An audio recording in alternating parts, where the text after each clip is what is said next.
आज के दिन के लिए आप सबका धन्यवाद करते हैं। मैं pastor Harmesh Masih life with Jesus Christ channel पे आपका स्वागत है। जैसा कि इस चैनल पे आपने हमारी वीडियो जो पहले डाली गई थी, एक मसीही व्यक्ति के लिए 4 कदम, उनमें से 2 कदमों को आपने सीख लिया कि प्रभु यीशु मसीह ने कहा, मेरे पास आओ और मुझसे सीखो। यदि आपने हमारी पहली वीडियो नहीं देखी तो उस वीडियो को जरूर समझें, क्योंकि प्रभु यीशु मसीह आपको समझ का आत्मा देगा। आज की इस वीडियो में हम आपसे तीसरे कदम की बात करेंगे, वो भी पुराने नियम में प्रभु यीशु मसीह के बारे में बोली गई। जो बातें पुराने नियम में प्रभु यीशु मसीह के बारे में बोले गए, नए नियम में प्रभु यीशु मसीह ने उन बातों को पूरा किया। ताकि 3 अध्याय और उसका 17 और 18 वचन, सेनाओं का यहोवा यह कहता है, जो दिन मैंने ठहराया है उस दिन वे लोग मेरे वरन मेरे निज भाग ठहरेंगे, और मैं उनसे ऐसी कोमलता करूंगा जैसी कोई अपने सेवा करने वाले पुत्र से करे। तब तुम फिर कर धर्मी और दुष्ट का भेद, अर्थात जो परमेश्वर की सेवा करता है और जो उसकी सेवा नहीं करता, उन दोनों का भेद पहचान सकोगे। आमीन। ये मल्लाकी की भविष्यवाणी थी। प्रभु यीशु मसीह के समय ये भी पूरी हुई। इस कदम को हम परख कह सकते हैं। जब प्रभु यीशु मसीह आज से 2000 साल पहले धरती पे आए, तो प्रभु यीशु मसीह ने पहचान की, भाव परख की। आज इस वचन का हमारे लिए क्या महत्व है, इसकी हम पवित्र बाइबल से जानकारी एकत्र करेंगे। सबसे पहले हर एक मनुष्य को अपनी परख करनी चाहिए। प्रभु यीशु मसीह भी परखे गए। जब प्रभु यीशु मसीह ने बपतिस्मा लिया, तो बपतिस्मा लेने के बाद पहचान आ गई कि मैं परमेश्वर का पुत्र हूँ। जब प्रभु यीशु मसीह 40 दिन के उपवास में थे, तो शैतान ने यीशु मसीह को परखा। जब आप मत्ती 4 अध्याय को स्टडी करोगे, यहाँ शैतान के साथ वार्तालाप होती है। शैतान हर बात में प्रभु यीशु मसीह को उकसा रहा है और हर वाक्य के साथ इस बात को बोल रहा है, यदि आप परमेश्वर के पुत्र हो। भाव प्रभु यीशु मसीह में शक को डालना चाहता है और ये कहना चाहता है कि आप परमेश्वर के पुत्र नहीं हो। प्रभु यीशु मसीह अपनी परख में खरे उतरे। प्रभु यीशु मसीह ने शैतान के कहने से कोई भी चमत्कार नहीं किया। इस वचन का आपके साथ क्या संबंध है? आपको भी शैतान उकसाता रहता है कि यदि आप परमेश्वर के पुत्र हो, आप गरीब क्यों हो, आपके पास बरकत क्यों नहीं, संसार के लोगों के पास तो बहुत पदार्थ है, आपके पास क्यों नहीं, आप एक अच्छे मसीही नहीं हो। जब ऐसी बातें शैतान करे, तो शैतान के कहने से, उकसाने से कोई भी प्रार्थना परमेश्वर से ना करें। प्रभु यीशु मसीह ने ऐसा ही किया। उसने पत्थर को रोटी नहीं बनाया, मंदिर से अपने आप को नहीं गिराया, सिर्फ एक बात बोली, शैतान मुझसे दूर चला जा। आपको भी ऐसा ही करना है। वचन आपके बारे में यह बताता है। 2 कुरिन्थियों इसका 13 अध्याय और 5 वचन, अपने आप को परखो कि आप विश्वास में हो कि नहीं, अपने आप को जांचो। ये वचन आपके बारे में है। जैसा यीशु मसीह जांचा गया, आप भी अपनी जांच में सही निकलो। शैतान आपके जीवन में भी शक डालेगा, क्योंकि यदि आप में यीशु मसीह है तो आप भी परमेश्वर के पुत्र हो। परमेश्वर के पुत्र को यदि कोई उकसाए तो वो अपने आप को साबित करके नहीं दिखाता कि मैं ऐसा करके दिखाऊंगा।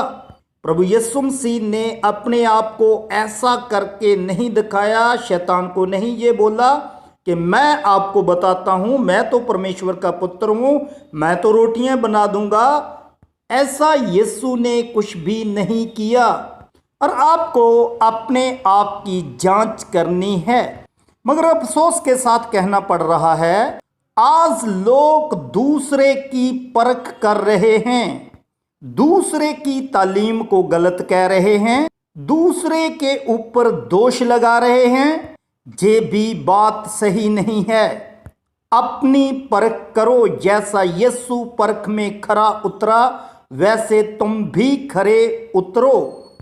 अब हम परख के बारे में दूसरी बात देखेंगे। दूसरी बात यह है, आप अपने आप की जांच करो कि आप में कैसा आत्मा है। प्रभु यीशु मसीह का आत्मा है या कोई और आत्मा है। प्रभु यीशु मसीह ने अपने जी उठने के बाद अपने लोगों को पवित्र आत्मा देने का वादा किया। इसलिए जांच करो आप में वो ही आत्मा है। लूका 9 अध्याय में एक वार्तालाप है। प्रभु यीशु मसीह अपने चेलों के साथ जा रहे थे। जब जा रहे थे तो एक नगर वालों ने प्रभु यीशु मसीह को ग्रहण नहीं किया। तो प्रभु यीशु मसीह के चेले गुस्से में आ गए। 9 अध्याय के 53 वचन से, परंतु उन लोगों ने उसे उतरने ना दिया क्योंकि वह यरूशलेम जा रहा था। यह देखकर उसके चेले याकूब और यूहन्ना ने कहा, हे प्रभु, क्या तू चाहता है कि हम आज्ञा दें कि आकाश से आग गिरा कर उन्हें भस्म कर दें? 55 वचन, परंतु उसने फिर कर उन्हें डांटा और कहा, तुम नहीं जानते कि तुम कैसी आत्मा के हो, क्योंकि मनुष्य का पुत्र लोगों के प्राणों का नाश करने नहीं वरन बचाने के लिए आया है। आज के दिन ये वचन हमारे लिए बहुत कीमती है। यीशु मसीह जब चेलों को डांट सकते हैं कि उनमें कैसा आत्मा है, लोगों को बचाने का या नाश करने का, आज भी जांच होनी चाहिए कि आप कैसे आत्मा को लिए हुए फिरते हैं। अब हम वचन से देखेंगे कि प्रभु यीशु मसीह के अंदर कैसा आत्मा था और इन चेलों के अंदर कैसा आत्मा था। मत्ती 18 अध्याय के 21 वचन से ये वचन शुरू होता है। पतरस प्रभु यीशु मसीह से बात करते हैं कि यदि मेरा भाई मेरे साथ कोई अनुचित रीति से बात करता है या अपराध करता है तो मुझे कितनी बार क्षमा करना चाहिए? क्या 7 बार? परंतु प्रभु यीशु मसीह ने पतरस को बोला, नहीं, 7 बार नहीं, 7 के 70 बार आपको माफ करना होगा। पतरस हैरान हो गया कि प्रभु यीशु मसीह के अंदर कैसा आत्मा है जो हर रोज दूसरों के अपराध क्षमा करता ही जाता है।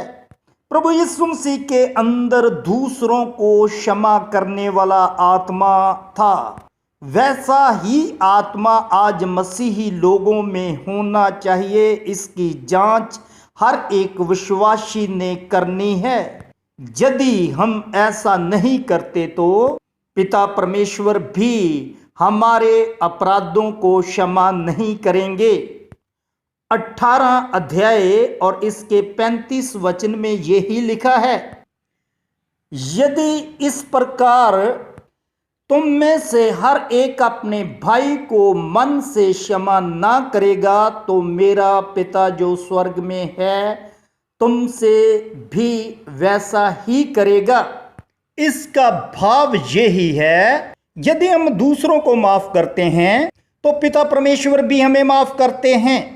इसलिए हर एक मसीही को एक माफ करने वाले आत्मा को अपने अंदर रखना है, दोष लगाने वाला आत्मा नहीं रखना। यही यीशु का आत्मा आपके अंदर है। अब हम तीसरी बात देखते हैं जो यीशु मसीह ने की। वो बात मंदिर के बारे में थी। मत्ती 21 अध्याय इसका 12 वचन।